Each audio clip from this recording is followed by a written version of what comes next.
Isang masayang araw mga ka-food lovers. And ay meron po tayong mga pre-orders na food. Mga repeat orders na regular clients natin. Shoutout po kay Ma'am Noemi Milan from the USA. Every time po kasi na meron siyang occasion, ay one chat away lang po sa district chef para ipahanda ang mga gusto niyang ipapaluto. Sa araw na ito, ay may mga nirequest siyang ipaluto. Gaya ng mga special palabok, ito yung signature na pansit namin. Korean chicken barbecue, district chef fried chicken,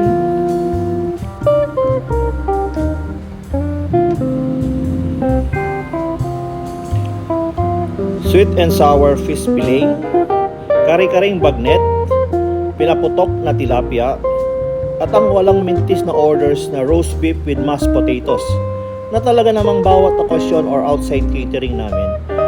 Ito ang pinaka-popular na dish na lagi nilang ino-order or nire-request. Siyempre, after kong mapicturean at mabidyoan ang mga food, ay it's time to wrap individually para sa delivery. At nandyan yung aking dalawang staff na si Gizar at si Janjan para individually wrap for hygiene purpose, para iwas pasukan ng mga unwanted things.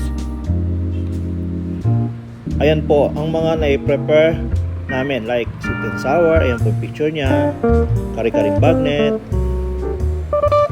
yan ang special palabok, roast beef with mashed potatoes, Korean chicken barbecue, pinaputok na tilapia.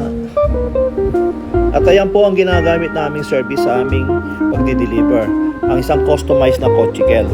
Shoutout po ulit kay Ma'am Noemi Milan para sa isang footage na pinorward sa akin. Abangan nyo po ang next video at vlog ko, at marami pa po tayong mga photos and videos na i-upload. Hanggang po sa muli. Cheers! God bless us all. Thank you!